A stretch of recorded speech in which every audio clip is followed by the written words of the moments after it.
just been in there, had a look. What's your feelings as an enthusiast for architecture? I think first and foremost you can tell it's a great building with a lot of history. Even though it's been messed around and knocked around many a times over the years, you can see behind all the suspended ceilings and all the temporary partition walls that have been put in, that under the skin of it there's a brilliant building in there packed with history, you know.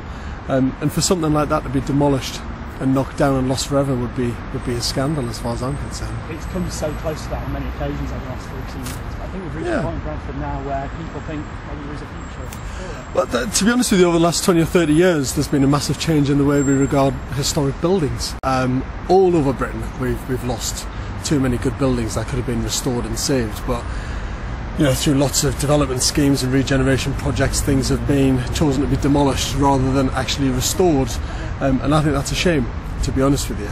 There's been a big sea change in the last 10 to 15 years. I think we've realised that the opportunity to recycle old buildings and create beautiful new ones using the old structure has a huge amount of potential, and it keeps the general towns and cities really happy. People have got huge emotional connections with buildings like this, and by saving them and giving them a new lease of life and restoring them at the same time is brilliant for any town or city as far as I'm concerned. Do you think if it was Victorian it may have already been preserved and survived? Because it's 1930s, people almost don't think it's been old enough yet to No, not necessarily. I think if a building's got character to it and it's got a huge connection with the people that live here, it doesn't really matter when it was built.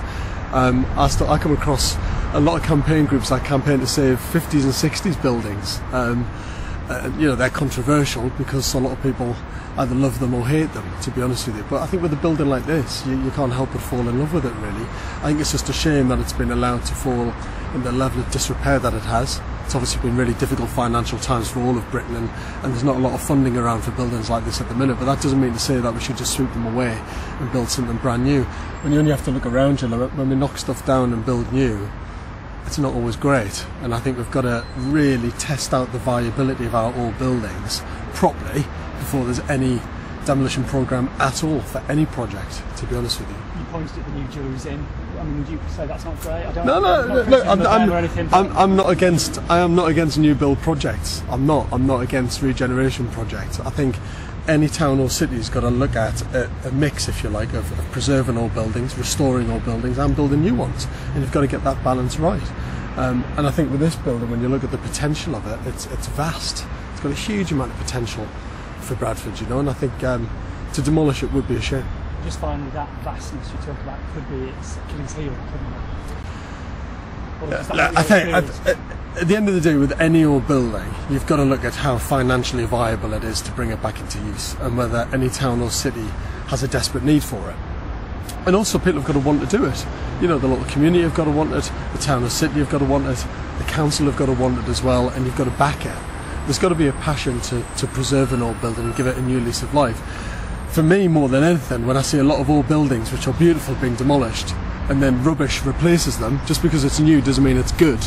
I think that really is a tragedy, and that's why I think you've got to jump through every single hoop and test out the viability of every single option available to a town or city before you make any decision to demolish. And it sounds to me that there's potentially a couple of developers who want to keep this building and save it and transform it and retain a piece of very important history for Bradford, you know. And just finally, that's what you'd like to say, the Odeon to survive. Yeah, if there is a long-term viable option to save this building, for it to be saved, I'm 1,000,000% behind it. 1,000,000%. What you don't want is a regeneration project happening and then it falling into disrepair after a few years because the use isn't right or the city or the town didn't really need it. I think there is a huge amount of potential for this, massive amount of potential. I think it'd be brilliant for Bradford to keep it.